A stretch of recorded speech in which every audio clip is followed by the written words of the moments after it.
ആദ്യം തന്നെ ഈ ആൾത്താരയിൽ വന്ന് സാക്ഷ്യം പറയാൻ എനിക്ക് അനുഗ്രഹം തന്ന മാതാവിനും ഈശോയ്ക്കും ഒരുപാട് നന്ദി പറയുന്നു.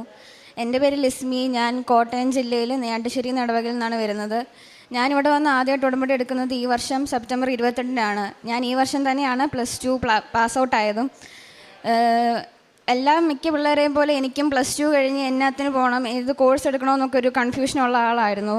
കാരണം ഞാൻ ഒരുപാട് ഓവർ തിങ്ക് ചെയ്യും ഭാവിയെ പറ്റിയിട്ടൊക്കെ, ഇതിന് അങ്ങനെ കുറേ ചെയ്യുന്ന ഒരാളായിരുന്നു. പക്ഷേ എനിക്ക് കൊച്ചിലെ തൊട്ടേ സൈക്കോളജി പഠിക്കണമെന്ന് ഭയങ്കര ആഗ്രഹം ഉണ്ടായിരുന്നു. ഭാവിയിൽ ഒരു സൈക്കോളജിസ്റ്റ് ആവണം, സൈക്കോളജി പഠിക്കണം, നല്ലൊരു യൂണിവേഴ്സിറ്റി പഠിച്ച് പുറത്ത് പോയി PG ചെയ്ത് അങ്ങനെയൊക്കെ കുറേ പ്ലാനും കാര്യങ്ങളുള്ള ആളായിരുന്നു ഞാൻ. എൻ്റെ വീട്ടിലാണെങ്കിലും അപ്പനും അമ്മയ്ക്കും അവർക്ക് ഓരോ ആഗ്രഹം ഉണ്ടെങ്കിലും അവരെന്നെ ഒന്നിനും നിർബന്ധിച്ചിട്ടില്ല. എൻ്റെ ഇഷ്ടം എന്താണോ അതിനനുസരിച്ച് വിട്ടു. ഞാൻ മാക്സിമം പഠിച്ച് ഒരു നല്ല പൊസിഷനിലെത്തണം എന്നായിരുന്നു അവരുടെ ആഗ്രഹം. അങ്ങനെ +2 കഴിഞ്ഞു. ഞാൻ കുറേ അന്വേഷിച്ചു, കുറേ യൂണിവേഴ്സിറ്റീസും കോളേജസും ഒക്കെ ഞാൻ അന്വേഷിച്ചു. എനിക്ക് ഇന്ത്യയിൽ പഠിക്കണമെന്നായിരുന്നു, കേരളത്തിന് വെളിയിൽ ഇന്ത്യയിൽ നല്ലൊരു യൂണിവേഴ്സിറ്റി പഠിക്കണമെന്നായിരുന്നു. അങ്ങനെ ഞാൻ എൻ്റേതായ രീതിയിൽ കുറേ അന്വേഷിച്ചു. ശരിക്കും പറഞ്ഞാൽ ഇപ്പോൾ ഒരു ഇന്ത്യയിൽ നല്ലൊരു യൂണിവേഴ്സിറ്റി ഒരു കോളേജിൻ്റെ പേര് പറഞ്ഞാൽ അതിനെപ്പറ്റി ഒരുപാട് അറിയത്തില്ലെങ്കിൽ അതിൻ്റെ പേര് എന്തായാലും ഞാൻ കേട്ടിട്ടുണ്ടാവും. അത്രയ്ക്ക് ഞാൻ അന്വേഷിച്ചിട്ടുണ്ട്. അങ്ങനെ എനിക്ക് മുംബൈയിൽ അമിറ്റി യൂണിവേഴ്സിറ്റിയിൽ BSc ക്ലിനിക്കൽ സൈക്കോളജിക്ക് അഡ്മിഷൻ കിട്ടി സ്കോളർഷിപ്പോടെ. അങ്ങനെ ഞങ്ങൾ അവിടെ ഒരു സെഷൻ ഉണ്ടായിരുന്നു, അത് അറ്റംപ്റ്റ് ചെയ്യാൻ വേണ്ടിയിട്ട് ഞാനും പപ്പയും അനീത്തിയും ഒക്കെ പോയി. അവിടെ പോയി സെഷൻ അറ്റംപ്റ്റ് ചെയ്തു, ക്യാമ്പസ് കണ്ടു, നാട്ടിൽ വന്നു. സീറ്റ് ബ്ലോക്ക് ചെയ്യാൻ ഇപ്പോഴേ സെം 1 ഫീസ് അടയ്ക്കണം, അത് അടച്ചു, എല്ലാം അടച്ചു. പക്ഷേ നല്ല ക്യാമ്പസാണ്, അവിടെ സൈക്കോളജി നല്ലതാണ്, എല്ലാം കൊണ്ടും ഓക്കെയാണ്. പക്ഷെ എന്താണെന്നറിയത്തില്ല, എൻ്റെ മനസ്സിനൊരു സന്തോഷമോ സംതൃപ്തിയോ ഒന്നും കിട്ടുന്നില്ലായിരുന്നു. അതായത് എന്തോ ഒരു മിസ്സിങ് പോലെയായിരുന്നു. അതായത് ഞാൻ ആ യൂണിവേഴ്സിറ്റി ചെല്ലുമ്പോഴാണല്ലോ എന്തോ ഒരു കണക്ഷൻ എനിക്ക് തോന്നുന്നില്ല. ഞാൻ ഇവിടെയാണ് പഠിക്കുന്നത്, ഇവിടെയാണ് ഞാൻ ബിലോങ് ചെയ്യുന്നത്, ഇവിടെയാണ് ഞാൻ, അങ്ങനെ ഒന്നും എനിക്കൊരു എന്തോ ഒരു മൊത്തത്തിലൊരു ബുദ്ധിമുട്ടായിരുന്നു എൻ്റെ മനസ്സിന്. പിന്നെ അറിയാമല്ലോ, ഒരു കൊച്ചു +2 കഴിയുമ്പോൾ എല്ലാവരും ചോദിക്കുന്നതാണ് അടുത്ത് എന്നാ പഠിക്കാനാണെന്നൊക്കെ. അപ്പോൾ എല്ലാവരോടും ഞാൻ പറഞ്ഞുകൊണ്ടിരുന്നത് സൈക്കോളജി പഠിക്കാനാണ്, അവിടെ പോവുകയാണ്, ഇന്ന ദിവസം ക്ലാസ് തുടങ്ങുമെന്നൊക്കെയാണ് പറഞ്ഞിരുന്നത്. പക്ഷേ വീട്ടിൽ ചെന്നിട്ടാണെങ്കിലും മനസ്സിനൊരു സംതൃപ്തി ഇല്ലായിരുന്നു. അങ്ങനെ ഞാൻ കുറേ ആലോചിച്ചു. അതായത് ഇത്രയും വർഷം പഠിക്കണം, ഇന്നത്തെ കാലത്ത് പഠിച്ചു കഴിഞ്ഞാൽ അതിനുള്ളൊരു ഔട്ട്പുട്ട് കിട്ടുമോ? എനിക്കൊരു അനീത്തി ഉണ്ട്, അപ്പോൾ അവൾ വളർന്നു വരുമ്പോൾ ഞാൻ വേണം അവളെ നോക്കാൻ, എൻ്റെ അപ്പനും അമ്മയ്ക്കും അപ്പം പ്രായമോ, അങ്ങനെ കുറേ ഞാൻ ഇതുവരെ ആലോചിക്കാത്ത പലതും ഞാൻ ആലോചിച്ചു. എങ്ങനെ ഈ ചിന്തകൾ വന്നൊന്നുമില്ല, എനിക്കറിയത്തില്ല.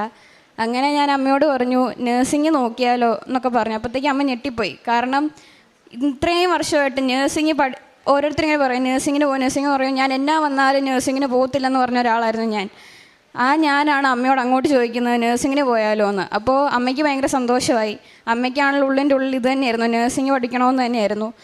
അപ്പോൾ അമ്മ എന്നെ കൈയോടെ പിടിച്ചു. അങ്ങനെ പുറത്ത് നോക്കിയാലോ, ഓസ്ട്രേലിയ നോക്കിയാലോ എന്നായി. അപ്പോഴും എനിക്ക് പുറത്ത് പോയി പഠിക്കുക അങ്ങനെ എനിക്കൊരു സ്വപ്നമേ ഇല്ലാത്ത ഒരാളായിരുന്നു. എൻ്റെ കൂടെ ഇരിക്കുന്ന പിള്ളേരാണെങ്കിലും എനിക്ക് അവിടെ പോയി പഠിക്കണമെന്നൊക്കെയാണ് എൻ്റെ ആഗ്രഹം. എനിക്ക് ഓസ്ട്രേലിയയിൽ പോകണം, എൻ്റെ ഡ്രീം കൺട്രി എന്നൊക്കെ പറയുമ്പോഴും ഞാൻ ആലോചിച്ചിട്ടുണ്ട് എന്തിനാ ഇപ്പോൾ +2 കഴിഞ്ഞ ഉടനെ സ്വന്തം നാട് വിട്ട് അന്യനാട്ടിൽ പോയി പഠിക്കുന്നതെന്നൊക്കെ ആലോചിച്ചിട്ടുള്ള ഞാൻ. അങ്ങനെയൊക്കെ നടന്ന എനിക്കറിയത്തില്ല, മൊത്തത്തിൽ എൻ്റെ തോട്ട് പ്രോസസ്സേ മാറിപ്പോയി. അങ്ങനെ ഏജൻസിയിൽ ചെന്നു. അപ്പൻ്റെ അമ്മയുടെ ഇഷ്ടം അനുസരിച്ച് ഓസ്ട്രേലിയനെ നോക്കി. അപ്പോൾ ഓരോ ഏജൻസിയിലും നമ്മൾ ഒരു പുറത്ത് പോയി പഠിക്കാൻ തീരുമാനിക്കുമ്പോൾ ആ രാജ്യത്തിന് കുറേ കണ്ടീഷൻസ് ഉണ്ട്, അതൊക്കെ നമുക്ക് മീറ്റ് ചെയ്യാൻ പറ്റുമോ, അങ്ങനെ ഒരു പ്രൊഫൈൽ നമുക്ക് ഉണ്ടോ എന്ന് നോക്കിയിട്ട് അവർ നമ്മുടെ പേപ്പർ എടുക്കത്തുള്ളൂ. അങ്ങനെ അവർ നോക്കിയപ്പോൾ എല്ലാം കൊണ്ടും ഓക്കെയാണ്. എൻ്റെ അമ്മ ഇസ്രായേലാണ് 13 വർഷമായിട്ട്. അമ്മയ്ക്കൊരു ജോലിയുണ്ട്, കൃത്യമായിട്ടൊരു സാലറി ഉണ്ട്, എല്ലാം കൊണ്ടും മീറ്റ് ചെയ്യാൻ പറ്റും. പഠിത്തത്തിൻ്റെ ചിലവാണല്ലോ, എല്ലാം കൊണ്ടും ഓക്കെയാണ്. പിന്നെ ആകെയുള്ളൊരു പ്രശ്നമെന്ന് പറയുന്നത് എൻ്റെ അമ്മ 13 വർഷമായെന്ന് പറഞ്ഞു. അപ്പോൾ അവിടുത്തെ വിസ എക്സ്പയറായി. അപ്പോൾ പുതിയ വിസയ്ക്ക് അപ്ലൈ ചെയ്യണം. അത് ഇപ്പോൾ യുദ്ധം നടക്കുന്നതുകൊണ്ട് തന്നെ ഇപ്പോൾ ആർക്കും വിസ അടിച്ചു കൊടുക്കുന്നില്ല. അത് കുറച്ച് ഡിലേ ആവുമെന്ന് അവർ പറഞ്ഞു, ഒക്ടോബർ അവസാനമാവുമെന്ന് പറഞ്ഞു. അതുകൊണ്ട് തന്നെ എൻ്റെ വിസയ്ക്ക് വെക്കുമ്പോഴും കുറച്ച് ലേറ്റ് ആവും. അങ്ങനെ ആ ഒരു പ്രശ്നം മാത്രമേ ഉള്ളൂ, ബാക്കിയെല്ലാം കൂടെ നമ്മൾ ഓക്കെ ആണെന്ന് പറഞ്ഞു. അങ്ങനെയൊക്കെ അവർ പറയുമ്പോഴും എനിക്കറിയാം ഒന്നും ഓക്കെ ആവത്തില്ല. എനിക്ക് എന്തെങ്കിലും നല്ലോണം കിട്ടിയിട്ടുണ്ട്, അത്രയും കഷ്ടപ്പെട്ടിട്ട് മാത്രമേ എനിക്കത് കിട്ടത്തുള്ളൂ എനിക്ക് എന്തായാലും ഉറപ്പായിരുന്നു. അപ്പം ഞാനാണെങ്കിലും മാതാവിനോട് പ്രാർത്ഥിക്കും. എൻ്റെ പേര് തന്നെ മാതാവിൻ്റെ ഒരു പേരുണ്ട്, അതുകൊണ്ട് തന്നെ എനിക്ക് മാതാവിനെയും ഗീവർഗീസ് പുണ്യാളെ ഞാൻ എപ്പോഴും കൊച്ചിലെ തൊട്ട് വിളിക്കുന്നത്. അപ്പം മാതാവിനോട് പ്രാർത്ഥിച്ചു. കുറേ ബുദ്ധിമുട്ടിച്ചോ, കുറേ പരീക്ഷണങ്ങൾ തന്നോ, കുറേ ഇട്ട് വലയിപ്പിക്കുകയൊക്കെ ചെയ്തോ. പക്ഷേ അവസാനം എനിക്ക് പോകാൻ പറ്റണം. ഈ ഫെബ്രുവരി ഇന്ത്യക്കിലാണ് മെയിൻ ഇന്ത്യക്ക് വരുന്നത്. എനിക്ക് മാർച്ച് ക്ലാസ് തുടങ്ങും. ആ ഇന്ത്യക്ക് തന്നെ എനിക്ക് പോകാൻ പറ്റണം, എത്ര വെള്ളം ബുദ്ധിമുട്ടിച്ചോ കുഴപ്പമില്ലെന്ന് പറഞ്ഞു. അങ്ങനെ പേപ്പർ വർക്ക് തുടങ്ങി. എനിക്ക് എക്സാം ക്ലിയർ ചെയ്യാനായിരുന്നു എൻ്റെ പാട്ട്. ഞാൻ എൻ്റേത് ക്ലിയറായിട്ട് ചെയ്തു. ഇനി അടുത്തത് ലോൺ എന്നുള്ളതായിരുന്നു. ബാങ്കിൽ ചെന്നപ്പോഴാണെങ്കിലും മാനേജർ പറഞ്ഞു ലോണല്ലേ നമുക്ക് എല്ലാം സുഖമായിട്ട് കിട്ടും, ഒന്നുകൊണ്ടും പേടിക്കണ്ടെന്നൊക്കെ പറഞ്ഞു. അങ്ങനെ അടുത്ത നമ്മൾ യൂണിവേഴ്സിറ്റിക്ക് അപ്ലിക്കേഷൻ വെക്കണം. ഒരു സമയത്ത് 4 യൂണിവേഴ്സിറ്റി വെക്കാം, ഞാൻ 3 വെച്ചുള്ളൂ. അപ്പോൾ അതിനകത്ത് എനിക്ക് മനസ്സുടക്കിയ ഒരു യൂണിവേഴ്സിറ്റി ആയിരുന്നു RMIT എന്നാണെന്നറിയത്തില്ല, അവിടെ എല്ലാ യൂണിവേഴ്സിറ്റിയും നല്ലതാണ്. പക്ഷേ എനിക്ക് മുമ്പേ തോന്നാഞ്ഞ ഒരു കണക്ഷൻ എനിക്ക് ഈ യൂണിവേഴ്സിറ്റിയിലാണ് തോന്നിയത്. ഇവിടെയാണ് ഞാൻ പഠിക്കുന്ന സ്ഥലം, ഇവിടെയാണ് ഞാൻ ബിലോങ് ചെയ്യുന്നത്, എന്തോ ഒരു കണക്ഷൻ എനിക്ക് തോന്നി. അപ്പം ഞാൻ അതുമായിട്ട് പേപ്പർ വർക്കെല്ലാം തുടങ്ങി. അപ്പോൾ ലോണിന് വെച്ചു. 2 യൂണിവേഴ്സിറ്റീസിൽ നിന്ന് എനിക്ക് ഓഫർ ലെറ്റർ വന്നു. ഇവിടുന്ന് മാത്രം കുറച്ച് താമസിച്ചാണ് വന്നത്. നേരെ അൺകണ്ടീഷണലായിരുന്നു. അതായത് കണ്ടീഷണൽ അല്ല, കഴിഞ്ഞിട്ടൊരു ഓഫർ ലെറ്ററാണ് അൺകണ്ടീഷണൽ. അത് കിട്ടിക്കഴിഞ്ഞാൽ നമുക്ക് അടുത്ത സ്റ്റെപ്പ് ഫീസ് അടയ്ക്കുക, സീറ്റ് ഹോൾഡ് ചെയ്യുക എന്നുള്ളതാണ്. അങ്ങനെ എനിക്കിത് കിട്ടിയപ്പോൾ ഭയങ്കര സന്തോഷമായി. സന്തോഷവും വിഷമവും ഒരുമിച്ച് വന്നു. കാരണം എനിക്ക് ഫീസ് അടയ്ക്കണതിൽ എൻ്റെ ലോൺ ശരിയാവണം. ഞാൻ ലോൺ എടുത്തിട്ടുള്ളതുകൊണ്ട് തന്നെ എൻ്റെ ആദ്യത്തെ സെമ്മിൽ 25% ഫീസ് ലോണിൽ നിന്ന് വേണം അടയ്ക്കാൻ. ലോൺ ഇതുവരെ ശരിയായിട്ടില്ല. ബാങ്കിൽ നിന്ന് പറയും നമുക്ക് തിങ്കളാഴ്ച ഇടാം, മറ്റന്നാൾ സൈൻ ഇടാം എന്നൊക്കെ പറയും. അങ്ങനെ നീട്ടി പോവുകയാണ്. എനിക്ക് ഓഫർ ലെറ്റർ വന്നു, 1 മാസം കഴിഞ്ഞു, 2 മാസം കഴിഞ്ഞു, എൻ്റെ ലോൺ ശരിയായിട്ടില്ല. ഏജൻസിയിൽ നിന്ന് വിളിച്ച് ചോദിക്കും, എന്നെ ലിസ്മി ഫീസ് അടയ്ക്കാറായോ? നമുക്ക് പ്രത്യേകിച്ച് ഓസ്ട്രേലിയ എന്ന് പറയുന്ന സ്ഥലത്ത്, എൻ്റെ മെൽബണിലാണ് എൻ്റെ യൂണിവേഴ്സിറ്റി. അവിടെ നഴ്സിംഗ് എന്ന് പറയുന്ന ഒരു കോഴ്സ് ഭയങ്കര ഡിമാൻഡുള്ളതാണ്. പല രാജ്യത്തു നിന്ന് പിള്ളേർ നോക്കുന്നതാണ്. എപ്പോൾ ഫില്ലായെന്ന് ചോദിച്ചാൽ മതി. ഈ യൂണിവേഴ്സിറ്റിയിൽ നിന്നുള്ള ഒരു ഓഫർ ലെറ്ററിൽ എഴുതിയിട്ടുണ്ട്, ഇത് ഓഫർ ലെറ്റർ വന്ന് ഒരു മുന്നറിയിപ്പും കൂടാതെ എപ്പോൾ വേണമെങ്കിലും സീറ്റ് ഫില്ലാവാം, അതുകൊണ്ട് എത്രയും പെട്ടെന്ന് ഫീസ് അടയ്ക്കണമെന്ന് പറഞ്ഞിട്ടുണ്ട്. ഇത് ലോൺ ശരിയാവാതെ മുമ്പോട്ട് ഒരു വഴിയില്ല. അങ്ങനെ ഞാൻ ഇങ്ങനെ ഒരു വല്ലാത്ത സിറ്റുവേഷനാണ് അതപ്പോൾ കൂടെയുള്ള പിള്ളേരാണല്ലോ ഓരോരുത്തർ ചോദിച്ചു. ഫോണൊന്നും തുറക്കാൻ പറ്റാത്ത അവസ്ഥയായിരുന്നു. കാരണം കൂടെയുള്ള പിള്ളേരെല്ലാം ഓരോരുത്തർ പഠിക്കാൻ കയറി, ഞാൻ മാത്രം, എന്നെപ്പറ്റി ഒരു വിവരവും ഇല്ല. അപ്പോൾ ഓരോരുത്തർ ചോദിക്കാൻ തുടങ്ങി, നാട്ടുകാരാണല്ലോ ബന്ധുക്കാരാണല്ലോ എന്നാ പരിപാടി എന്നൊക്കെ ചോദിക്കും. ഞാൻ പറഞ്ഞു ഞാൻ ഓരോ കള്ളം പറയുന്നത്, അതായത് നീറ്റ് പഠിക്കുകയാണ്, അല്ലെ ഒരു ഡിപ്ലോമ കോഴ്സ് ചെയ്യുകയെന്നൊക്കെ ഓരോരുത്തരോട് ഓരോന്നാണ് പറഞ്ഞത്. അങ്ങനെ മനസ്സിൽ മൊത്തത്തിൽ ഒരു വീർപ്പുമുട്ടലായിരുന്നു. അപ്പോൾ അപ്പം പറഞ്ഞു, ഇത് മാറ്റി UK വല്ലതും നോക്കിയാൽ, ഈ രാജ്യമായതുകൊണ്ടല്ല ഇത്രയും ബുദ്ധിമുട്ട്, UK ഇത്രയും പേപ്പർ വർക്ക് വരുന്നില്ല, അങ്ങോട്ട് നോക്കിയാലോ എന്ന് വിചാരിച്ചു. ഞാൻ അവസാനം ഇത്രയും ആഗ്രഹിച്ച് ഈ ഒരു ഇതെല്ലാം നോക്കിയിട്ട് എനിക്കത് ചിന്തിക്കാൻ പോലും പറ്റുന്ന കാര്യമല്ലായിരുന്നു വേറൊരു രാജ്യം നോക്കുകയെന്ന്. ഞാൻ അവർ അയച്ച ലിസ്റ്റ് പോലും ഞാൻ തുറന്നു നോക്കിയില്ല. ഞാൻ പിന്നെ അങ്ങനെയാണ് കൃപാസനത്തെ പറ്റിയിട്ട് വരുന്നത്. കൃപാസനത്തെ പറ്റി കേൾക്കുന്നത് എങ്ങനെയാണെന്ന് ചോദിച്ചാൽ, കേട്ടിട്ടുള്ളത് ഞാൻ ഇവിടുത്തെ പത്രത്തിലെ കഥകളും അങ്ങനെ കളിയാക്കിയിട്ടുള്ള അങ്ങനെയൊക്കെ ചെയ്തു, ഇങ്ങനെയൊക്കെ ചെയ്തു, പത്രം കൊണ്ടൊക്കെ ചെയ്തു, അങ്ങനെയൊക്കെയാണ് ഞാൻ കേൾക്കുന്നത്. അപ്പോൾ ഞാൻ ബാക്കിയുള്ള ധ്യാന കേന്ദ്രങ്ങൾ അങ്ങനെയൊക്കെയാണ് ഞാനിത് കണക്ക് കൂട്ടിയത്. അല്ലാതെ ഇതിനെപ്പറ്റി കൂടുതൽ അന്വേഷിക്കാനോ ഇതെവിടെയാണെന്ന് ഉടമ്പടിയെപ്പറ്റി ഒന്നും ഞാൻ അന്വേഷിച്ചിട്ടില്ല. ആ ഒരു ചെറിയൊരു നോളജ് എനിക്കുള്ളൂ. അപ്പോൾ +1 ഞാൻ പഠിക്കുമ്പോൾ എൻ്റെ ഒരു കൂട്ടുകാർ ചോദിച്ചു, നീ ഈ കൃപാസനത്തെപ്പറ്റി കേട്ടിട്ടുണ്ടോ എന്ന് മാത്രമേ അവൾ എന്നോട് ചോദിച്ചുള്ളൂ. ഞാൻ എടുത്ത വയലേ പറഞ്ഞു, എനിക്കിതിലൊന്നും വിശ്വാസമില്ലെന്ന് ഞാൻ പറഞ്ഞു. അപ്പോൾ അവൾ പറഞ്ഞു, എടി അങ്ങനെയൊന്നും പറയില്ല. അപ്പോൾ ഞാൻ അങ്ങനെ വിട്ടു. കുറച്ച് നേരം കഴിഞ്ഞ് എനിക്കതിന് മനസ്സിലെന്തോ ഒരു ബുദ്ധിമുട്ട് പോലെ എനിക്ക് തോന്നിയിരുന്നു പറഞ്ഞു കഴിഞ്ഞിട്ട്. പിന്നെ ഞാനങ്ങനെ വിട്ടു. പിന്നെ എൻ്റെ അമ്മയുടെ കൂടെ ജോലി ചെയ്യുന്ന ഒരു ചേച്ചിയുണ്ട്, ജിൻസി എന്ന് പേരുള്ള. ആ ചേച്ചി ഇവിടെ വന്ന ഒരു അടിപൊളി സാക്ഷിയൊക്കെ പറഞ്ഞതാണ്. അതൊക്കെ കേട്ടപ്പോൾ ഇതൊക്കെ എങ്ങനെ നടക്കുന്നു പോലെ ഞാൻ വിചാരിച്ചു പോയതാണ്. അപ്പോൾ ചേച്ചി അമ്മയുടെ കൂടെയാണ് ജോലി ചെയ്യുന്നത്. അപ്പോൾ ചേച്ചിയാണ് കൃപാസനത്തെ പറ്റി അമ്മയോട് പറയുന്നത്. അങ്ങനെ അമ്മ സാക്ഷ്യം കേൾക്കാൻ തുടങ്ങി, എനിക്ക് അയച്ചു തരാൻ തുടങ്ങി. അപ്പം ഞാനിവിടെ സാക്ഷ്യം കേട്ടിട്ടുണ്ട്, ചില പിള്ളേർ ഇതുപോലെ എൻ്റെ പ്രായമുള്ള പിള്ളേർ വീട്ടിൽ നിന്ന് നിർബന്ധിച്ചിട്ട് ഉടമ്പടി എടുക്കുന്നത്. പക്ഷേ എൻ്റെ അമ്മയ്ക്ക് എന്നെ ഒരുപാട് നിർബന്ധിക്കേണ്ട വന്നില്ല. കാരണം എൻ്റെ അടുത്ത് മാതാവിൻ്റെ ഫേമസ് പള്ളിയും തീർത്ഥാടന കേന്ദ്രമൊക്കെ ഉണ്ടെങ്കിലും എൻ്റെ മനസ്സിൽ നിന്ന് ആരോ പറഞ്ഞു, ഇവിടെ വന്നാൽ എനിക്ക് എന്തെങ്കിലും പോസിറ്റീവ് ഇമ്പാക്റ്റ് ഉണ്ടാവും, അതായത് ഈ മാതാവിന് എൻ്റെ കാര്യത്തിൽ എന്തെങ്കിലുമൊക്കെ ചെയ്യാൻ പറ്റുമെന്ന് എൻ്റെ മനസ്സിൽ ആരോ പറഞ്ഞു. അതുകൊണ്ട് തന്നെ ഉടമ്പടി എടുക്കാൻ എന്നെ ഫോഴ്സ് ചെയ്യേണ്ട ആർക്കും വന്നില്ല. അങ്ങനെ ഉടമ്പടി എടുക്കണമെന്നായി, സാക്ഷ്യം കേൾക്കാൻ തുടങ്ങി. അങ്ങനെ ഞാൻ പപ്പയോട് പറഞ്ഞു. പപ്പ പറഞ്ഞു, ഉടമ്പടി എടുക്കുന്നത് ചില്ലറ കാര്യമൊന്നുമല്ല, അത് അതുപോലെ പാലിക്കണം, അല്ലെങ്കിൽ തിരിച്ച് നല്ല പണി കിട്ടും, എന്നെക്കൊണ്ട് പറ്റുന്ന കാര്യമൊന്നുമല്ല ഉടമ്പടി എടുക്കുന്നതെന്ന് അപ്പം പറഞ്ഞു. അപ്പോൾ കുറച്ചുകൂടെ ഞാനത് സീരിയസ് ആയിട്ട് എടുത്തു. പിന്നെ ഞങ്ങൾ ഇങ്ങോട്ട് ആദ്യമായിട്ട് വരുന്നത് എൻ്റെ പപ്പയുടെ അനിയൻ്റെയും ചേച്ചിയുടെ ഒക്കെ കൂടെയായിരുന്നു, കുടുംബത്തോടെയാണ് വന്നത്. അപ്പോൾ അനിയനാണേലും എല്ലാ ദിവസവും, പപ്പയുടെ അനിയനാണല്ലോ എല്ലാ ദിവസവും കൃപാസനത്തിൽ എല്ലാ ചൊവ്വാഴ്ചയും വരാറുണ്ട്. പക്ഷേ ഉടമ്പടി എടുത്തിട്ടില്ല. ഉടമ്പടി എടുക്കുന്ന കാര്യം പറഞ്ഞപ്പോഴും എന്തായാലും ഇവിടുന്ന് ആരും ഉടമ്പടി എടുക്കുന്നില്ല, അങ്ങനെ ഒരു രീതിയിലൊക്കെയാണ് പറഞ്ഞത്. അപ്പോൾ ഞാൻ പറഞ്ഞു, ഞാൻ അവിടെ പോകണം, എന്തായാലും ഞാൻ ഉടമ്പടി എടുത്തിരിക്കും എന്ന് ഞാൻ പറഞ്ഞു. കാരണം എൻ്റെ ആവശ്യമാണ്, ഇവർക്ക് ആർക്കും എൻ്റെ കാര്യങ്ങളൊന്നും അറിയത്തില്ല. അപ്പോൾ എൻ്റെ മനസ്സിലിങ്ങനെ പറയുന്നുമുണ്ട് ഇവിടെ വന്നാൽ ശരിയാവുമെന്ന്. അപ്പോൾ ഞാൻ എടുക്കുമെന്ന് വന്ന് പറഞ്ഞു. ഇവിടെ വന്നപ്പോഴാണല്ലോ നല്ല തിരക്കൊക്കെ ഉണ്ടോയെന്ന് ഞാൻ പ്രതീക്ഷിച്ചിട്ട് തന്നെയാണ് വന്നത്. അതൊന്നും എനിക്ക് പ്രശ്നമില്ല. അങ്ങനെ ഞാനിവിടെ വന്ന് ഈ അൾത്താരയിൽ വന്നിരുന്ന് എനിക്കിപ്പോഴും ഓർമ്മയുണ്ട്. എന്നിട്ട് എനിക്ക് പ്രാർത്ഥിക്കാൻ പറ്റുന്നില്ല, അതായത് എൻ്റെ ഉള്ളു മൊത്തം ബ്ലാങ്കായിട്ട് കിടക്കും, എനിക്കൊന്നും പ്രാർത്ഥിക്കാൻ പറ്റുന്നില്ല ഈ മുമ്പിൽ ആൾത്താരെ വന്നിട്ട്. അങ്ങനെ ഞാൻ ഉടമ്പടി എടുക്കാൻ അവിടെ ചെന്നപ്പോഴാണെങ്കിലും ഉച്ചയ്ക്കത്തെ ഇത് ക്ലാസ്സിൻ്റെ ടോക്കൺ കൊടുക്കുന്നില്ല, വൈകിട്ടത്തേതേ ഉള്ളൂ. എൻ്റെ കൂടെ കൊച്ചൊക്കെ ഉണ്ട്, അപ്പോൾ അവരത്രയും ബുദ്ധിമുട്ടിക്കാൻ പറ്റത്തില്ല. അങ്ങനെ എന്ന് ഉടമ്പടി എടുക്കാൻ പറ്റത്തില്ലെന്ന് മനസ്സിലായി. പിന്നെ സമയഘടികാരം നെഞ്ചു ചാർത്തിയ മാതാവിൻ്റെ ആ രൂപം അവിടെ ചെല്ലുമ്പോഴാണ് ഞാൻ പ്രാർത്ഥിക്കുന്നത്, പിന്നെയും മനസ്സിൽ നിന്ന് ഓരോന്ന് വരുന്നത്. അങ്ങനെ ഞാനിവിടെ നിന്ന് ഓരോന്ന് കണ്ടപ്പോൾ ഇവിടെ എന്താ ഉടമ്പടി എടുക്കുന്നതിന് പൈസ കൊടുക്കുന്നു, ഉടമ്പടി പുതുക്കുന്നതിന് പൈസ കൊടുക്കുന്നു, മൊത്തവും പൈസ റിലേറ്റഡ് ആണല്ലോ, ബിസിനസ് ഓറിയൻറ്റഡ് ആണോ ഇതൊന്നൊക്കെ എനിക്ക് പല ചിന്തകൾ ഇങ്ങനെ മനസ്സിൽ വന്നു. അങ്ങനെ ഉടമ്പടി എന്നാ വന്നാലും ആര് പറഞ്ഞാലും എടുക്കുമെന്ന് പറഞ്ഞ് വന്ന ഞാൻ ഉടമ്പടി എടുക്കണോ വേണ്ടയോ അങ്ങനെ ഒരു ചിന്തയിലാണ് ഞാൻ ഇവിടെ നിന്ന് ഇറങ്ങുന്നത്. ഇതെല്ലാം ഞാൻ വീട്ടിൽ ചെന്നപ്പോൾ അമ്മയോട് പറഞ്ഞു. അമ്മ ആ ചേച്ചിയോട് പറഞ്ഞു, ജിൻസി ചേച്ചിയോട്, ചേച്ചി എനിക്കറിയാമെങ്കിലും ചേച്ചി കുറേ നേരം എന്നോട് സംസാരിച്ചു, എനിക്ക് നെഗറ്റീവായിട്ട് തോന്നിയതെല്ലാം ചേച്ചി കേട്ടു, ചേച്ചി ഒരു കൗൺസിലിംഗ് പോലെ എന്നോട് സംസാരിച്ചു. അപ്പോൾ ഞാൻ ചേച്ചിയോട് പറഞ്ഞു, എന്നാൽ ഓക്കെ ചേച്ചി ഉടമ്പടിക്കകത്ത് എന്തൊക്കെയാണ് ഉള്ളതെന്നൊന്ന് പറയാൻ പറഞ്ഞു. അങ്ങനെ പറഞ്ഞപ്പോഴാണെങ്കിലും എനിക്കിതെന്തോ എടുത്താൽ പൊങ്ങാത്ത ഭാരമായിട്ടൊന്നും തോന്നിയില്ല, ഇതൊക്കെ എന്നെക്കൊണ്ട് പറ്റുമെന്നെന്തോ മനസ്സിൽ പറഞ്ഞു. പക്ഷേ എല്ലാ ദിവസവും പള്ളിയിൽ പോകുന്ന കാര്യം മാത്രമാണ്, എന്തോ കുർബാന കൂടുന്ന കാര്യം മാത്രം എനിക്കെന്തോ ബുദ്ധിമുട്ട് പോലെ തോന്നിയത്. അങ്ങനെ ഞാൻ അതായത് ഇപ്പം തന്നെത്താനെ നോക്കാം, ഉടമ്പടി എടുക്കാതെ എനിക്ക് ചെയ്യാൻ പറ്റുമോ നോക്കാമെന്ന് വിചാരിച്ച് ഞാൻ പിന്നെ എല്ലാ ദിവസവും രാവിലെ 5:30 പ്രത്യക്ഷീകരണ പ്രാർത്ഥന ചൊല്ലാൻ തുടങ്ങി. അപ്പോൾ അതെല്ലാ ദിവസവും എനിക്ക് കറക്റ്റായിട്ട് ചൊല്ലാൻ പറ്റുന്നതുകൊണ്ട് എനിക്കൊരു കോൺഫിഡൻസ് തോന്നി. എങ്ങനെയൊന്നും അറിയത്തില്ല, ചേച്ചി പറഞ്ഞുകൊണ്ടും പിന്നെ സാക്ഷ്യങ്ങൾ കേട്ടും മനസ്സിൽ നിന്ന് ആരോ ഇതൊക്കെ തോന്നലുകൾ വരുന്നതുകൊണ്ട് ഞാനും പപ്പയും അനീത്തിയും സെപ്റ്റംബർ 22 ഇവിടെ വന്നു. ഞാൻ ഉടമ്പടി എടുത്ത് ഞാനത് പാലിക്കാൻ തുടങ്ങി.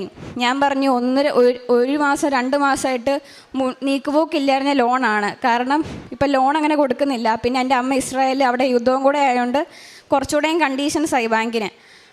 1-2 മാസമായിട്ട് മുമ്പോട്ട് പോയ ലോണാണ്. ഇവിടെ ഉടമ്പടി എടുത്ത് 3 ദിവസം കഴിഞ്ഞപ്പോൾ എൻ്റെ ലോണ് സാങ്ഷനായി, എനിക്ക് പേപ്പർ സൈൻ ചെയ്യാൻ പറ്റി. ആ പേപ്പർ അന്ന് ഒക്ടോബർ 1 അന്ന് ഞാൻ ഫീസ് അടയ്ക്കാൻ വേണ്ടിയിട്ട് അടുത്ത സ്റ്റെപ്പ് തുടങ്ങി.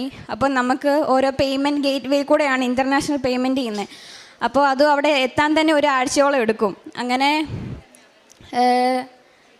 അങ്ങനെ ഞാൻ ആ പേയ്മെൻറ്റ് ചെയ്യാൻ നോക്കി, 2 ആഴ്ച നോക്കി, 2 പ്രാവശ്യം റിജക്ഷൻ വന്നു. അതായത് ലോണ് ശരിയായി 2 ആഴ്ച കഴിഞ്ഞിട്ടും എനിക്ക് ഫീസ് അടയ്ക്കാൻ പറ്റുന്നില്ല. അങ്ങനെ അവസാനം ഏജൻസിയോട് കുറേ സംസാരിച്ച് യൂണിവേഴ്സിറ്റിയുടെ തന്നെ അക്കൗണ്ട് ഡീറ്റെയിൽ കിട്ടി. അങ്ങനെ അയച്ചു 1 ദിവസത്തിനുള്ളിൽ അവിടെ അവർക്ക് മെയിൽ കിട്ടി. അടുത്ത ദിവസം രാവിലെ ഞാൻ 4:30 എണ്ണീറ്റ് മെയിൽ നോക്കിയപ്പോൾ എനിക്ക് സീറ്റ് അക്സെപ്റ്റ് ചെയ്തിട്ടുണ്ടെന്ന് അവർ പറഞ്ഞ് കാണിച്ചു. എനിക്ക് നല്ല പേടിയുണ്ടായിരുന്നു എൻ്റെ സീറ്റ് പോകും. ഞാൻ മാതാവിനോട് പ്രാർത്ഥിച്ചതാണ്, എൻ്റെ സീറ്റ് കളയല്, കാരണം ഇത് പോയാൽ എൻ്റെ മുന്നിൽ ഒരു ഓപ്ഷനും ഇല്ല, ഒരു പ്ലാൻ ബിയും ഇല്ല, എൻ്റെ മുന്നിൽ ഒരു വെളിച്ചവും ഇല്ല, എന്നാ ചെയ്യുമെന്ന് എനിക്കൊരു പിടുത്തവും ഇല്ല. ഈ സീറ്റ് കളയല്ലെന്ന് ഞാൻ മാതാവിനോട് പ്രാർത്ഥിച്ചിട്ടുണ്ടായിരുന്നു, അത് മാത്രമേ ഞാൻ പ്രാർത്ഥിച്ചിട്ടുള്ളൂ. അങ്ങനെ സീറ്റ് കിട്ടി, എൻ്റെ കണ്ണ് നിറഞ്ഞു പോയി. എന്നാലും എനിക്കെന്താണെന്നറിയത്തില്ല, 90% ഒരു 99% എനിക്ക് ഉറപ്പുണ്ട് ഇത് മാതാവിൻ്റെ അനുഗ്രഹം എന്ന് ഉറപ്പുണ്ട്. പക്ഷേ എവിടെയോ ഒരു 1% പ്രാർത്ഥിച്ചില്ലായിരുന്നാലും ചിലപ്പോൾ കിട്ടിയേനെ, അങ്ങനെ ഒരു തോന്നൽ എൻ്റെ ഉള്ളിൽ വന്നു. അപ്പനാണെങ്കിലും പറഞ്ഞു, ചിലപ്പോൾ എൻ്റെ പ്രൊഫൈലൊക്കെ കണ്ടിട്ട് അങ്ങനെയൊക്കെ കണ്ടിട്ട് ചിലപ്പോൾ മാറ്റി വെച്ചായിരിക്കും എന്ന് പറഞ്ഞു. എന്നാലും ഞാൻ അപ്പനോട് പറഞ്ഞു, അങ്ങനെ ഒരു യൂണിവേഴ്സിറ്റി മാറ്റി വെക്കത്തില്ല, ഇത് മാതാവിൻ്റെ അനുഗ്രഹം എന്ന് പറയുമ്പോൾ എൻ്റെ ഉള്ളിലൊരു പൊടിക്ക് സംശയമുണ്ട്. അങ്ങനെ ഞാനിരുന്നു, കുറേ പിള്ളേരെ കോണ്ടാക്റ്റ് നമുക്ക് കിട്ടും. അങ്ങനെ എൻ്റെ അതേ കോഴ്സ് പഠിക്കുന്ന ഒരു കൊച്ചിൻ്റെ കോണ്ടാക്റ്റ് കിട്ടി. അപ്പോൾ അത് എന്നോട് ചോദിച്ചു, എന്നാ ഈ COE ഒക്കെ വന്നു. ഞാൻ പറഞ്ഞു, ഇന്നലെ വന്നേ. അപ്പോൾ എന്നാ ഫീസ് അടച്ചത്? ഞാൻ പറഞ്ഞു, മിനിഞ്ഞാന്ന് അടച്ച്. അപ്പോൾ അത് ഞെട്ടിപ്പോയി. ഒന്ന് വിളിക്കാൻ പറ്റുമോ എന്നൊക്കെ ചോദിച്ചു. അതിനെ വിളിച്ചപ്പോൾ ഞാൻ കാര്യങ്ങൾ പറഞ്ഞപ്പോൾ അതിനും എൻ്റെ അമ്മയെ ഒരുമിച്ചുണ്ടായിരുന്നു കോളിൽ. അവർ എടുത്ത വയല പറഞ്ഞ് എനിക്ക് എന്തോ ഒരു ഭാഗ്യമുണ്ടെന്ന് പറഞ്ഞു. അപ്പോൾ ഞാൻ ചോദിച്ചു, എന്നെ അങ്ങനെ പറഞ്ഞേ? അപ്പോൾ അവർ പറഞ്ഞു, ഒക്ടോബർ 1 RMITയിൽ നഴ്സിങ്ങിൻ്റെ സീറ്റ് ഫില്ലായിരുന്നെന്ന് പറഞ്ഞു. അപ്പം ഞാൻ ചോദിച്ചു, നിങ്ങൾ ഏത് വർഷത്തെ കാര്യം പറഞ്ഞു? 2024 കാര്യം തന്നെയാണോ പറയുന്നതെന്ന് ചോദിച്ചു. അപ്പോൾ അവർ പറഞ്ഞു, 2024 കാര്യം തന്നെയാണ് പറയുന്നത്. ആ കൊച്ചിനെ അറിയുന്ന 2 പിള്ളേർക്ക്, അതിനകത്തൊരു കൊച്ച് 2 വർഷമായിട്ട് ഈ രാജ്യം നോക്കുന്ന 2 പിള്ളേർക്കും റിജക്ഷൻ വന്ന്, അതായത് സീറ്റ് ഫില്ലായെന്ന് പറഞ്ഞുള്ള മെയിലിൻ്റെ സ്ക്രീൻഷോട്ട് എനിക്ക് അയച്ചു തന്നു. ഇത് കണ്ടപ്പോൾ ഞാൻ പറഞ്ഞു, എനിക്കറിയത്തില്ല ഇത് എങ്ങനെ എനിക്ക് എക്സ്പ്ലെയിൻ ചെയ്യണമെന്ന് അറിയത്തില്ല. അതായത് നടക്കാൻ ഒരു സാധ്യതയില്ലാത്ത കാര്യങ്ങളൊക്കെ എനിക്ക് നടന്നിട്ട് എനിക്ക് അറിയത്തില്ല ഇതെങ്ങനെ ഇപ്പോഴും പറയണമെന്ന് എനിക്കറിയത്തില്ല. അവിടെ സീറ്റ് ഫില്ലായി 2 ആഴ്ച കഴിഞ്ഞിട്ട് ഫീസ് അടച്ച എനിക്കാണ് സീറ്റ് കിട്ടിയത്. അതെങ്ങനെ മാതാവ് അത് മാറ്റി വെച്ചു? എൻ്റെ പ്രാർത്ഥന ഇട്ട് മാതാവ് അതും എനിക്ക് വേണ്ടി, 350 സീറ്റാണ് അവിടെ ഉള്ളത്, ആ 350ാമത്തെ സീറ്റ് മാതാവ് എനിക്ക് വേണ്ടി മാത്രം മാറ്റി വെച്ചതാണ്, അത്രയും പിള്ളേർ വന്നിട്ടും. അങ്ങനെ എനിക്ക് എൻ്റെ വിശ്വാസം കൂടി. അത് കഴിഞ്ഞ് പിന്നെ വിസയ്ക്ക് വെക്കാമെന്നുള്ളതായിരുന്നു. ഇപ്പോൾ എൻ്റെ അമ്മയ്ക്ക് ഞാൻ പറഞ്ഞ പോലെ വിസ ഇതുവരെയായിട്ടും അവർ ജാനുവരി 30 എന്നുള്ളതാക്കി, അവിടെ യുദ്ധം നടക്കുന്നുണ്ട്. അപ്പോൾ പേപ്പർ കുറച്ച് റിസ്ക്കാണ്, അതായത് കിട്ടത്തില്ല, അമ്മയുടെ വിസ വരാതെ എൻ്റെ വിസയ്ക്ക് വെക്കാൻ പറ്റത്തില്ലെന്ന് പറഞ്ഞു. കാരണം അമ്മയുടെ വന്നാലേ പുതിയ എംപ്ലോയ്മെൻറ്റ് സർട്ടിഫിക്കറ്റ്, കോൺട്രാക്ട് സർട്ടിഫിക്കറ്റ് ഇതൊക്കെ അമ്മയുടെ കിട്ടത്തുള്ളൂ. ഇത് വരാതെ ഇതൊക്കെ ഇമ്പോർട്ടൻറ്റ് പേപ്പറുകളാണ് എൻ്റെ വിസയ്ക്ക് വെക്കാനുള്ളത്. ഇത് കിട്ടാതെ എനിക്ക് വിസയ്ക്ക് വെക്കാൻ പറ്റത്തില്ലെന്ന് ഏജൻസി തർപ്പിച്ച് പറഞ്ഞു. ഞാൻ ഉടമ്പടി എടുത്തിട്ടുണ്ടെങ്കിൽ ഞാൻ അങ്ങനെ പ്രേക്ഷിത പ്രവർത്തനമായിട്ട് അങ്ങനെ അല്ല, കാരുണ്യ പ്രവർത്തിയായിട്ട് അങ്ങനെ ചെയ്യുന്നില്ലായിരുന്നു. അങ്ങനെ എൻ്റെ ആ ചേച്ചി, ജിൻസി ചേച്ചി പറഞ്ഞു, ഇതുപോലെ ഒരു ആശ്രമമുണ്ട് വയ്യാത്ത പിള്ളേരുടെ, നീ അവിടെ പോയി ഒന്ന് നിൽക്ക്, അവരെ ഒന്ന് നോക്കുന്നൊക്കെ പറഞ്ഞു. ഉടമ്പടിയുടെ ഭാഗമാണല്ലോ. അങ്ങനെ ഞാൻ അവിടെ പോയി അവർക്ക് ഫുഡൊക്കെ വാരി കൊടുത്തു. അവിടെ പാത്രം കഴുകാനും അവരോട് സംസാരിക്കാനും വിഷമങ്ങളും വിശേഷങ്ങളെല്ലാം കേൾക്കാനൊക്കെ ഞാൻ അവരോട് നിന്നു. അവിടെ ആദ്യത്തെ ദിവസം പോയി തിരിച്ച് വീട്ടിലോട്ട് ബസ് കയറാൻ നിൽക്കാൻ നേരം ഏജൻസി എന്നെ വിളിച്ചിട്ട് പറഞ്ഞു, ലിസ്മി സാരമില്ല, നമുക്ക് പഴയ പേപ്പർ വെച്ച്, അമ്മയുടെ പഴയ പേപ്പർ വെച്ച് വിസയ്ക്ക് വെക്കാമെന്ന് പറഞ്ഞു. അവർ പുതിയതില്ലാതെ വിസയ്ക്ക് വെക്കാൻ പറ്റത്തില്ലെന്ന് തറപ്പിച്ച് പറഞ്ഞവരാണ് അവരിപ്പോൾ മാറ്റി പറയുന്നത്. ഒരു ദിവസം ഞാൻ പോയതേ ഉള്ളൂ. അങ്ങനെ ഇതായിട്ട് മുമ്പോട്ട് പോയി. ഡിസംബർ 7 വെക്കണമെന്നായിരുന്നു. അങ്ങനെ ഡിസംബർ 7 വെക്കുന്ന രീതിയിൽ പേപ്പറെല്ലാം റെഡിയാക്കി ഞാനിവിടെ വന്നു. ഇവിടെ നല്ല തിരക്കുണ്ടെങ്കിൽ എങ്ങനെയും ഈ ആൾക്കാരെ ഞാൻ കയറുമെന്ന് ഞാൻ പറഞ്ഞിട്ടുണ്ടായിരുന്നു. അങ്ങനെ ഞാൻ കയറി. അന്ന് ഞാൻ ഉപവാസം എടുത്തേക്കുമായിരുന്നു. ഇവിടെ കയറിയപ്പോൾ തന്നെ ഏകദേശം വേർത്ത് കുടിച്ച വെള്ളവും കൂടെ ആവിയായിപ്പോയി. അങ്ങനെ ഞാൻ ഇവിടെ ഇരുന്നിട്ടില്ല, രാവിലെ തൊട്ട് വൈകിട്ട് വരെ നിൽക്കുവാണ്. കറക്റ്റ് ആരാധന തുടങ്ങി 2 മണിയായപ്പോൾ ഞാൻ ബോധം കെട്ട് വീണു. കാരണം ആദ്യമായിട്ട് 18 വർഷത്തിനിടയിൽ ആദ്യമായിട്ടാണ് ഞാൻ ബോധം കെട്ട് വീഴുന്നത് എൻ്റെ ലൈഫിൽ. അതിവിടെ വെച്ചാണ്. എന്നാ പറ്റിയെന്ന് എനിക്കറിയത്തില്ല. ഏജൻസി എന്ന് പറഞ്ഞു വിസയ്ക്ക് വെക്കുന്ന ആൾ ഇന്ന് വന്നിട്ടില്ലെന്ന് പറഞ്ഞു. അതും പിന്നെ മൊത്തത്തിൽ ഇന്ന് വെക്കാൻ പറ്റത്തില്ലെന്നും കൂടെ കേട്ടപ്പോൾ ഇമോഷണലിയും ഫിസിക്കലിയും എല്ലാം എൻ്റെ കയ്യിൽ നിന്ന് പോയി. ഞാൻ വീണു. അങ്ങനെ കുറേ പേര് കണ്ണു തുറന്നപ്പോൾ എൻ്റെ തലയിൽ വെച്ച് പ്രാർത്ഥിക്കുന്നുണ്ട്. ആരും എൻ്റെ വായിൽ ഉപ്പൊക്കെ വെച്ച് തന്നു. അങ്ങനെ എന്നെ അവിടെ ഇരുത്തിയപ്പോൾ എനിക്കറിയത്തില്ല, അമ്മ എന്നോട് പറയും കരഞ്ഞ് പ്രാർത്ഥിക്കാൻ പറയും. എനിക്ക് കരച്ചിൽ വരുന്നില്ലായിരുന്നു. അതായത് ഉള്ള വിഷമങ്ങളും ബുദ്ധിമുട്ടുകളും സ്ട്രെസ്സും എല്ലാം മനസ്സിലിങ്ങനെ കൂടിക്കൂടി കിടക്കുമോ, കരയാൻ പറ്റുന്നില്ലായിരുന്നു. എന്തോ അവിടെ ഇരുന്ന ശേഷം ഞാൻ കുറേ നേരം ആരാധന സമയത്ത് മൊത്തം പൊട്ടി അവിടെ ഇരുന്ന് എൻ്റെ +2 കഴിഞ്ഞ് തൊട്ട് എൻ്റെ മനസ്സ് അടങ്ങിയിരുന്നിട്ടില്ല. മൊത്തവും മാനസികമായിട്ട് ബുദ്ധിമുട്ടുകളായിരുന്നു. ആ വിഷമങ്ങൾ മൊത്തം ഞാൻ അവിടെ നിന്ന് കരഞ്ഞു തീർത്തു. മാധവനോട് പരാതി പറയുമായിരുന്നു, ഞാൻ അത്രയും ആഗ്രഹിച്ചില്ല, എന്നിട്ട് ഇന്ന് തന്നെ എനിക്ക് വിസയ്ക്ക് വെക്കാൻ സമ്മതിക്കാമെന്ന് ഞാൻ ചോദിച്ചു. പിന്നെ ഇറങ്ങാൻ നേരം അത് മാറി. മാധവനൊരു പദ്ധതി ഉണ്ടാവുമെന്ന് കരുതി.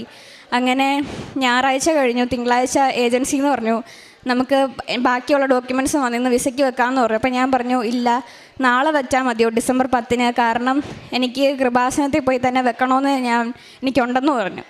അങ്ങനെ ഡിസംബർ 10 ഇവിടെ വന്നു. ഇവിടെ വന്നിട്ട് അച്ഛനെ കാണണമെന്ന് എനിക്കുണ്ടായിരുന്നു. പക്ഷേ ഞാൻ ഉടമ്പടി പുതുക്കാത്തതുകൊണ്ട് അതിനൊരു വഴിയില്ല. അച്ഛൻ എൻ്റെ ഒരു പേപ്പർ എടുത്താൽ മതി, ഒരു പോസിറ്റീവ് ഇതുണ്ടാവുമെന്ന് കരുതി ഞാൻ കുറേ നോക്കി, ഒരു വഴിയില്ല. പിന്നെ അവിടെ ഉള്ള എല്ലാ മാതാവിനും മുന്നിൽ പോയി ഞാൻ കുറേ പ്രാർത്ഥിച്ചിട്ട് ഏജൻസിയോട് പറഞ്ഞു ഇപ്പോൾ വെക്കാമെന്ന് പറഞ്ഞു. ഇപ്പോൾ ജസ്റ്റ് അവർ ഡോക്യുമെൻറ്റ്സ് അപ്ലോഡ് ചെയ്തിട്ടുണ്ട്. വിസയ്ക്ക് പേയ്മെൻറ്റ് ചെയ്യുമ്പോൾ വെച്ചു.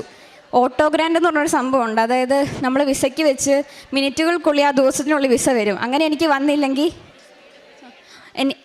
വന്നില്ലെങ്കിൽ എൻ്റെ 2 മാസത്തിനുള്ളിൽ പുതിയ പേപ്പർ വെച്ച് ചെയ്യണം. അതൊരിക്കലും നടക്കുന്ന കാര്യമില്ല. അങ്ങനെയാണ് എൻ്റെ 1 വർഷം പോയി. ആ ദിവസം വന്നില്ലെങ്കിൽ എൻ്റെ 1 വർഷം അത് അത്രയേ ഉള്ളായിരുന്നു. അങ്ങനെ ഞാൻ അവിടെ നിന്ന് മുട്ടുകുത്തി വിസയ്ക്ക് വെക്കുന്ന ഓർമ്മയുണ്ട്. വെച്ച് ഞാൻ അവരോട് ചോദിച്ചു ഓട്ടോ ഗ്രാൻഡ് കിട്ടുവാണെങ്കിൽ ഒന്ന് പറയണേ, ഒരു അത്യാഗ്രഹം പോലെ ഞാൻ ചോദിക്കുന്നത്, കിട്ടുവാണെങ്കിൽ പറയണേ, പ്രതീക്ഷയില്ല. അപ്പോൾ അങ്ങനെ ഞാൻ മെസ്സേജ് ഇട്ടു. 1 മിനിറ്റിനുള്ളിൽ അവർ പറഞ്ഞു, 1 മിനിറ്റ് പോലും എടുത്തു, സെക്കൻഡിനുള്ളിൽ പറഞ്ഞു ഓട്ടോ വിസ അപ്രൂവൽ കിട്ടിയെന്ന് പറഞ്ഞു. സെക്കൻഡുകൾക്കുള്ളിൽ എൻ്റെ വിസ വന്നേ. മാതാവിനെ എങ്ങനെ നന്ദി പറയണമെന്ന് അറിയത്തില്ല. യാതൊരു മെറിറ്റില്ല. എൻ്റെ അമ്മയ്ക്ക് ജോലിയുണ്ട്, എല്ലാം ഉണ്ട്, എല്ലാം കൊണ്ട് ഓക്കെയാണ്. എന്നിട്ടും ആ പേപ്പറുകൾ, ആ കെട്ടുകണക്കിന് പേപ്പറിന് ഒരു വിലയില്ലാത്ത പോയ അവസ്ഥയായിരുന്നു. എല്ലാം മാതാവിൻ്റെ കൃപ കൊണ്ടാണ്. പിന്നെ എനിക്ക് നന്ദി പറയാനുള്ള ആ ചേച്ചിയോടാണ്. ഒരു രക്തബന്ധം ഇല്ലേ പോലും എനിക്ക് വേണ്ടി അത്രയും പ്രാർത്ഥിച്ചിട്ടുണ്ട്. ഞാൻ വീക്കായി പോകുമ്പോൾ അവരുടെ പ്രാർത്ഥന കൊണ്ടാണ് ഞാനിങ്ങനെ നിൽക്കുന്നത് ഇവിടെ. പിന്നെ എൻ്റെ പ്രാർത്ഥന എന്നൊക്കെ വെച്ചാൽ ആഴ്ചയിൽ ഒരിക്കൽ പള്ളിയിൽ പോവും. 2-3 മാസം കൂടുമ്പോൾ ആയിരിക്കും കുമ്പസാരിക്കുന്നത്. എനിക്ക് മാതാവിനോട് ഈശോയോട് അടുക്കണമെന്നൊക്കെ, ആത്മീയമായിട്ട് അടുക്കണമെന്ന് ഒരുപാട് ആഗ്രഹം ഉണ്ടെങ്കിലും എനിക്കെന്തോ അങ്ങനെ പറ്റുന്നില്ല. എൻ്റെ തന്നെ മടി കൊണ്ടാണ് പറ്റാത്തത്. ഉടമ്പടി എടുത്താൽ പിന്നെ എനിക്ക് ഏറ്റവും ബുദ്ധിമുട്ടായിട്ട് തോന്നി പള്ളിയിൽ പോകുന്ന കാര്യം തന്നെ. എല്ലാ ദിവസവും ഞാൻ മുടങ്ങാതെ പള്ളിയിൽ പോകും, കുർബാന കൂടും. 2 ആഴ്ച കൂടുമ്പോൾ ഞാൻ കുമ്പസാരിക്കും. എന്തോ ആത്മീയമായിട്ട് എനിക്ക് നല്ല വളർച്ച തോന്നി. മാതാവിനോട് ഈശോയോട് ഒരുപാട് അടുക്കാൻ പറ്റി. കാരുണ്യ പ്രവൃത്തിയായിട്ട് ഞാൻ ചെയ്യുന്നത്, ഞാൻ പോകുന്ന വഴിക്കൊക്കെ പാവപ്പെട്ടവരെ കാണുവാണെങ്കിൽ അവർക്ക് പൈസയായിട്ടല്ല, ഞാൻ ഒരു നേരത്തെ ഭക്ഷണവും വെള്ളമൊക്കെ അവർക്ക് മേടിച്ചു കൊടുക്കും. എൻ്റെ കയ്യിലും അമ്മ പറയും, ഒരു സമയത്ത് ഞങ്ങൾ ഫിനാൻഷ്യലി ടൈറ്റ് ആയിരുന്നു, അപ്പോൾ ഉണ്ടേലും ഇല്ലേലും ഉള്ള കാശ് കൊണ്ട് കൊടുക്കുന്നതിൽ യാതൊരു ഉപേക്ഷയും വിചാരിക്കരുത്, കൊടുക്കണമെന്ന് പറയും. അങ്ങനെ അവർക്ക് ഭക്ഷണവും വെള്ളമൊക്കെ മേടിച്ചു കൊടുക്കും. അങ്ങനെ പിന്നെ ഞാൻ ആശ്രമത്തിൽ പോയി അവരുടെ കൂടെ കുറേ നേരം സമയം ചിലവഴിക്കും, അവരുടെ കൊന്ത കുറക്കും, അവർക്ക് വേണ്ടി ഫുഡ് വാരി കൊടുക്കും. അങ്ങനെയൊക്കെ ഞാൻ നിൽക്കുമായിരുന്നു. ഇതൊക്കെയാണ് എൻ്റെ ജീവിതത്തിൽ വന്ന മാറ്റം. എനിക്ക് നന്ദി പറയുന്നത് എങ്ങനെ നന്ദി പറയേണ്ടതെന്ന് അറിയത്തില്ല. പിന്നെ ഒരു കാര്യം കൂടെ, ഞാനിവിടെ ഉടമ്പടി എടുത്തപ്പോൾ ചേച്ചി അമ്മയൊക്കെ പറഞ്ഞായിരുന്നു എനിക്ക് വിസ കിട്ടുവാണെങ്കിൽ ഇവിടെ വന്ന് സാക്ഷ്യം പറയണമെന്ന് പറഞ്ഞു. പക്ഷേ എനിക്ക് മടിയായിരുന്നു. എൻ്റെ കൂടെ പഠിച്ച പിള്ളേരൊക്കെ കാണുമോ, അതായത് ഞാൻ ഈ കാര്യങ്ങളൊക്കെ അറിയുമല്ലോ എന്നൊക്കെ വിചാരിച്ച് എന്തോ ഒരു നാണക്കേട് ചമ്മലൊക്കെ പോലെയായിരുന്നു. ഞാൻ പറഞ്ഞത് ഞാൻ പേപ്പറിൽ വല്ലതും എഴുതിയിട്ട് ഒപ്പിട്ട് കൊടുത്താൽ പോരെ എന്ന് പറഞ്ഞ ആളാണ് ഞാൻ. പക്ഷേ ആ മാതാവ് എനിക്ക് ആ സീറ്റ് മാറ്റി വെച്ചത് അറിഞ്ഞപ്പോൾ ഞാൻ അങ്ങോട്ട് പറഞ്ഞു, എന്നാ വന്നാലും എന്നാ ബുദ്ധിമുട്ടുണ്ടെങ്കിലും ഞാൻ ഇവിടെ വന്ന് എൻ്റെ വിസയായിട്ട് വന്ന് ഞാൻ സാക്ഷ്യം പറയുമെന്ന് പറഞ്ഞു. അത് ഞാനിപ്പോൾ പാലിച്ചു. മാധവന് കൊടുത്ത വാക്കാണ് ഞാൻ. അങ്ങനെ പറഞ്ഞ ഞാനാണ്. എനിക്കിവിടെ വന്ന് സാക്ഷ്യം പറയാൻ പറ്റി. ഈ ഫെബ്രുവരി 17 ഞാൻ പോവുകയാണ്. ഇതാണ് എൻ്റെ വിസ. എൻ്റെ വിസ വന്നു. എനിക്ക് എങ്ങനെ നന്ദി പറയണമെന്ന് അറിയത്തില്ല. അർഹിക്കുന്നതിൽ കൂടുതൽ തന്നിട്ടുണ്ട്.